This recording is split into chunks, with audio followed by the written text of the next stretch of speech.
instrumental, and Hank Williams Jr. started off that set doing New Orleans.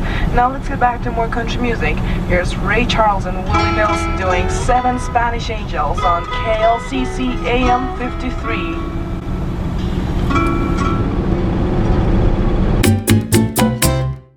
That was me. That was a young Barbara at age 19 or 20 when I was taking radio broadcasting at LA City College. That's what I got my degree in.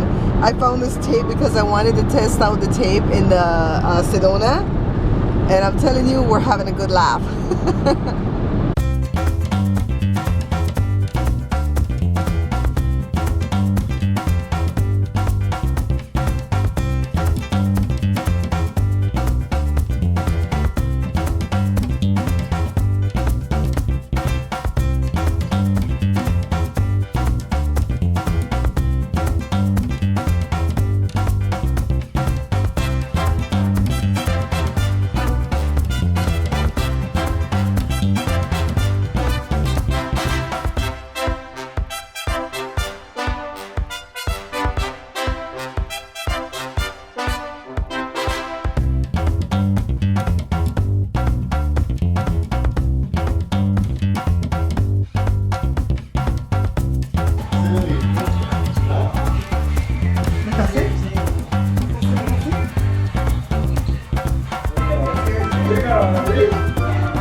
We set out on a pretty much unplanned day today. We were just gonna take the car, like maybe, well, you know what it is, the Sedona. I call everything a car. To maybe as far as Pomona from my house, which is about 30 minutes away. And just decided to continue on the journey and come down to LA. So we stopped in and visited my dad. And then now, where are we heading? We don't even know if his mom's home. Nobody called and said nothing. So I guess we'll pop in unexpectedly, unplanned, unannounced. Do you guys do that to people? Because people do that to me all the time and I don't mind it. Right, Joe? I never mind it. I'm always happy to see a friend. You guys think that's weird? And I think if I have that type of friend where I always have to call before I can go over, I kind of move on. Because it's like, I'm very spontaneous from time to time. So I guess we'll see if his mom is home. We'll stop by there for a half hour and then we'll head back out because Jory gave us money to go to Norm's.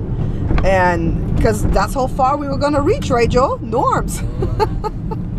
This stuff's all the way in the street, guys. I guess maybe because the cars have to park over there. So these buildings are all the senior housing that they built. I think Joe's brain is kind of fried because it says no stopping 4 to 6 except Saturday and Sunday. And he's like, we can't stop? I'm like, it's not 4 to 6, it's 11:30. Joseph. Jose.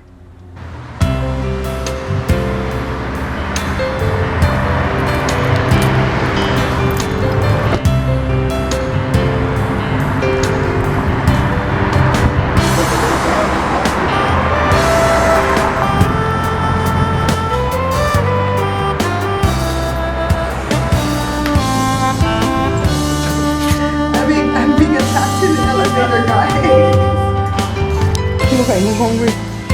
My son gave me money to stop at Norm's. Yeah, which one is this? The middle one. We pay bills or buy groceries.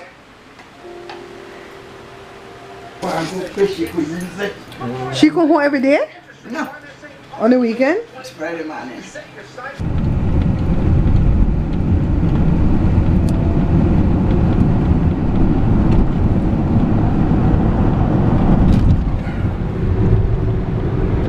This right here is what gives me horrors about getting on the freeway. To come on fast and merge with all these cars. Shut my eye and pray. That's what Louis told me, your friend. He's like, your friend Louis. He says, you're afraid to get on the freeway? Just shut your eye and pray. You'll get on. 76 degrees in Los Angeles today. It's 12:30 and we're heading back towards home. We're gonna stop at Norm's and eat lunch like Jory told us to. He gave us money to go to lunch today, guys. This day is coming up roses.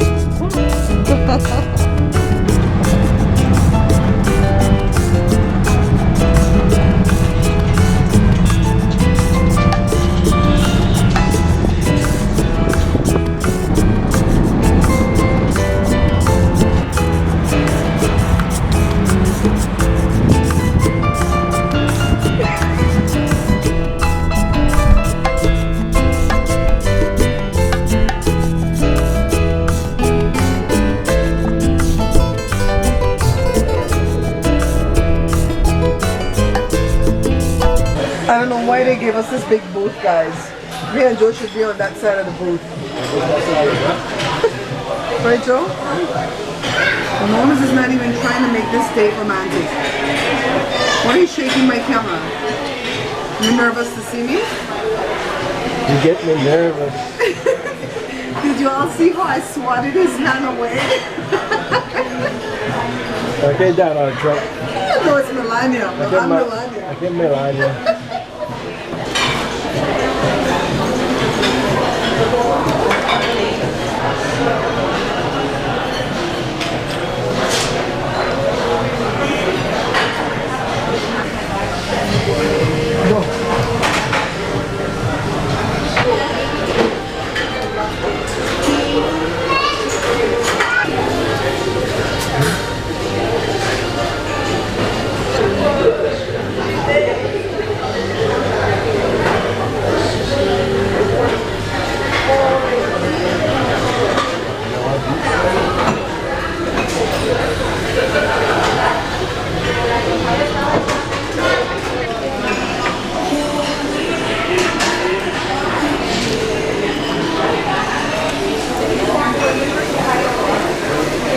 Normally I'd be able to give Norms like a 10 on a scale from 1 to 10 for the whole experience, but today no. The chicken tenders were way too hot in the way of just being cooked compared to the baked potatoes that was cold as a puss nose, okay, like these people would say.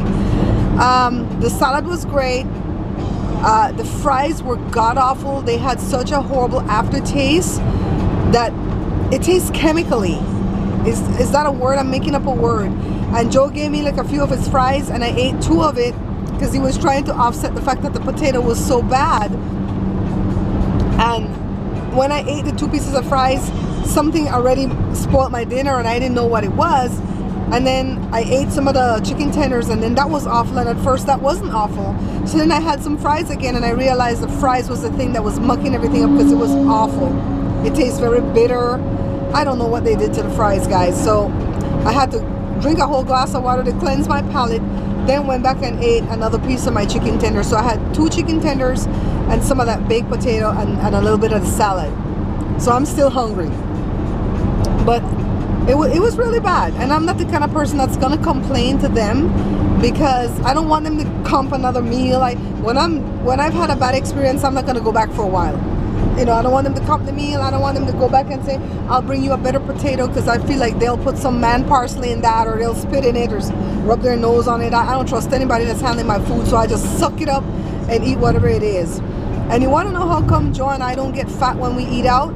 Because 1, we don't eat out often, and 2, every time we eat out, we have little Sammy mouths at home. That's what they're called. What's a Sammy mouth? What, fish? Huh? What's a Sammy mouth?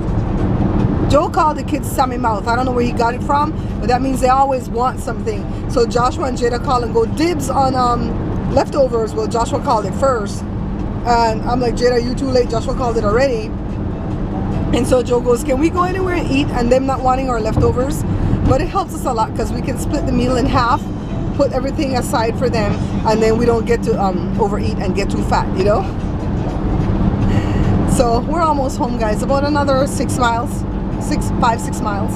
So I put on me dark shades and start to speak like a politician. I see last week due to economic destabilization caused by inflation. legislation of industrialization and our nation's currency evacuation. I feel you're giving me money to a sweet man. And after that, all the argument done. We made it home safely to an empty house, so I decided to turn on some music. Well, this is the music I was listening to in the car. And I danced like no one was watching. And let me tell you, it looks like I was dancing like no one was watching. I am so not a dancer. I don't know how I can be such a wonderful singer and a musician. I used to play the piano, you know. I don't know if I can play anything again, but I used to play the piano. I don't know how I could do all that and not have any kind of rhythm to dance, you know? So I wanted to say hey to the person, I forget your name right now. I'm gonna have to go look at the video, but you said you saw me at the gym. If you see me again, come say hello. I don't usually go to the gym that late. I went kind of late yesterday. We went closer to 6 o'clock than we normally would go. But if you see me again, just come say, hey girl. Joe's yawning over there. The reason that I don't make any friends at the gym is because I want to get in there, get my workout on and be done with it. And that's the time that I just go on my phone and watch my favorite YouTubers or Netflix. And sometimes Joe will come behind me, like if I'm riding a bike or something, and he'll breathe in my ear or, you know, mess with my hair or something. And I always come out swinging. And he goes, why do you always come out swinging? I'm like, I don't want nobody to touch me when I'm in here. Just, you know, back up. You're too close. You're too close. But come say hey, okay, so I can know who you are. Anywho, let me give you something positive, a positive thought for the day. If I'm not telling you a Bible story, I definitely have to give you a positive thought. By the way, a lot of you came back and told me what you think you were sent here to do. And I loved reading all your assignments. Oh my God, they were so awesome. So keep thinking about it though, so that you can make sure that you're in your assignment, okay? Just don't just think because your parents own a business that your assignment is to take over that business. I never let my kids believe that when they were growing up about that bottle printing business, because I could see that that was not their assignment. You know, Joshua's assignment, I don't know if he was born to be an artist or not, because Joshua used to be a little bit hyper. I think back in the olden days, they would have diagnosed him with ADD or something, you know, if they knew what that was back then. But nevertheless, I gave him a sketch pad, a book of, you know, the blank pages, and I'm like, draw, sit down and draw. And that's what he did. And he got calm. And he's now like my calmest kid. So now Jory, ever since he was a little kid, little kids have loved him. And when he was 8, 9, 10, 11, and we would go to birthday parties for the family, he'd always be the one taking care of the little ones while the adults would party. So I think Jory was like meant to take care of kids. And then Jada, well, she came out of the womb singing. She really did. She really did. So I think my kids are walking in their assignments, and I hope that nothing deters them from it. Because, you know, sometimes life steps in and then you have to go get like a real job in order to eat and stuff. I hope that they never have to do that. I hope that they can just follow their dreams and do what they're sent here to do. So I keep praying about that night and day, okay? Because I don't think bottle printing was Joe's dream, but he did that to feed his family. I don't think flipping cars is Joe's dream, but he's doing that to feed his family. You know, he's a provider. So my positive thought, I got distracted just now, is this. Always remember that access creates demands. Demands create expectation. Expectation will create distraction, and distraction will create failure. Let me say that again. Access creates demand. Demands create expectations. Expectations create distractions, and distractions will create failure. All right? Let me give you a prime example. I have access to Sherry Shepherd. So I really care about Sherry Shepherd. So I invited her to come to this event with us because I wanted to show her an evening out. And I knew that I was taking her in an environment where people would just adore her and just treat her nice and not pot her like that, would go, oh my God, it's you. Oh, nice to meet you. Thank you for coming. That kind of way, right? And when Sherry Shepherd said she couldn't come when she was already on her way, and then she texted me back to say I have to go back because I'm falling ill, for like 30 seconds, no lie, might have been shorter than that, I had this feeling like, oh, I really wanted you to come. You know, that kind of way, because I wanted to introduce her to Mario. And then right after that, it hit me. And I didn't quite remember my little phrase like that, but that's what it was. I'm like, okay, I have access to you. but I definitely don't want to create any expectations, or any demands. I don't want to demand anything out of you because I don't have any expectations. And I definitely don't want you to be distracted, because if you get distracted, you're going to fail. And Sherry has a lot of irons in the fire right now with her show, Trial and Error, that just got picked up. And then she's doing that show with the guy Scruncher that she's trying to get that picked up. And then she's just all over the place promoting different things that she's doing, her wig line and stuff, that I definitely don't want to be her distraction so she could fail. So I wrote her something like this, and I didn't quite remember my little phrase. And I just told her, I said, Sherry, I thank you for even having the desire to want to come when you were ill. I also thank you for attempting to come. I said, but please don't give this a second thought, all right? You make yourself well, you pull yourself together, and you do what you got to do tomorrow. Because she had to work the next day. She had already told me she had to work the next day. So I'm like, no, I don't want you to be distracted, because I don't want you to fail. And I wrote her, I said, the reason why men fail is broken focus. And the reason why they succeed is because they are focused. That's the reason why these terrorists succeed. They don't lose their focus. And I'm not trying to put that out there as an example at all, but I'm just trying to show you the significance of staying focused. That's what I show my kids. They're in school. They may take a long time to get their degrees, but they get those darn degrees. It took Joshua probably 6 years to get his associates. Took Jory about 5 years to get his, and we're trying to make sure Jada gets hers in 3 years. But now look at the boys. They're both in university, Cal State, and they're doing exceptionally well, and they should be done fairly quickly because they already did all the hard work at the lower level at the city college. I would advise any kid right now that's graduating, that's within the sound of my voice, don't go to four-year college right off the bat. You're going to waste a lot of your money, a lot of your mama's money. You're going to take out loans to, cover this schooling, when you can go to city college and do your 2.5 years, because now it's not 2 years anymore to get that degree. It's like 2.5, 3 years if you stay focused, and get it at that lower level and then transfer. So that way, you are not in all these student loans. My kids are going to school free. This semester coming up, because of the Orange Cheeto, they got some stuff cut. They might have to come off of $500 to pay for the next set of classes. But you know what? They're going to be all right. They're going to get the bachelor's. We're going to find that $500 each some way, somehow. And they're going to finish. And that's what I teach my kids. It doesn't matter how long it takes you to finish something. It doesn't matter what you get that degree in. When I went to college, I got my degree in radio broadcasting, and I got a certificate in television broadcasting. And my teacher told me at the time, if you get a degree in basket weaving, it doesn't matter. Just get that degree. So many of Jada's little friends have fallen out of school. I think Jada and Colin are the only ones that are in school right now besides Damien. And Damien was in the 4-year university at first, and then he transferred to the 2-year because it was overwhelming and he was getting in debt. So he listened to my advice, and he's doing the right thing right now, and he's almost done with the associates to transfer back into university, right? So Jada's the one that has to kind of crack the whip on her friends to tell them, stay in school, don't drop out, stay in school, get that degree because it's going to be important. So anywho, I'm going to go sit and chill with Joe for a little while, and then we're going to figure out what we're going to do after that. I still have to take this lipstick back. Marie, you were so right. They need to put a wrapper on this. I really thought it had a thin wrapper on the bottom when I bought them before, but I guess they don't. And they really need to do that, because for somebody to just open this and just dab it on their lip to test the color, I mean, have some class. And I bet you they tested it and still bought one of these and bought a new one.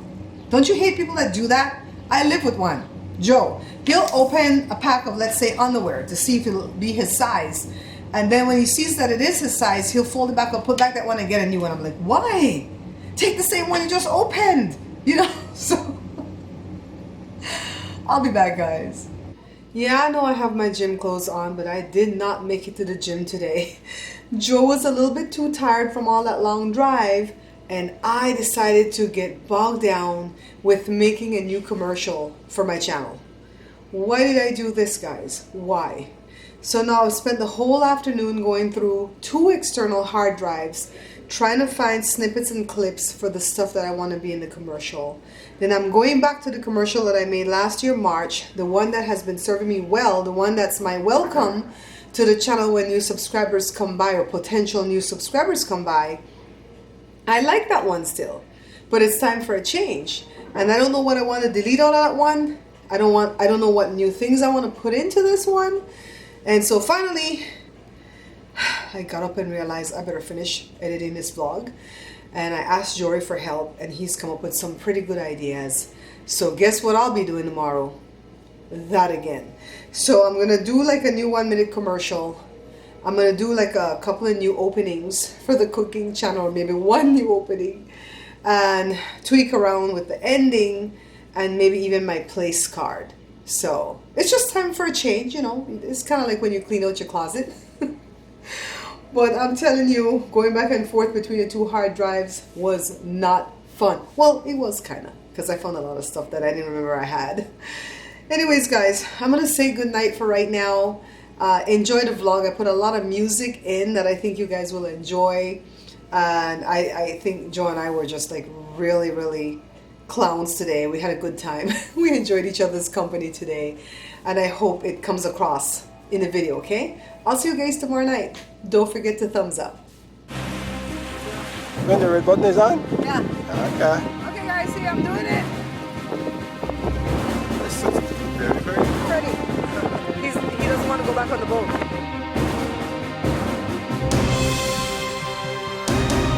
Splash. What's the splash? Yeah.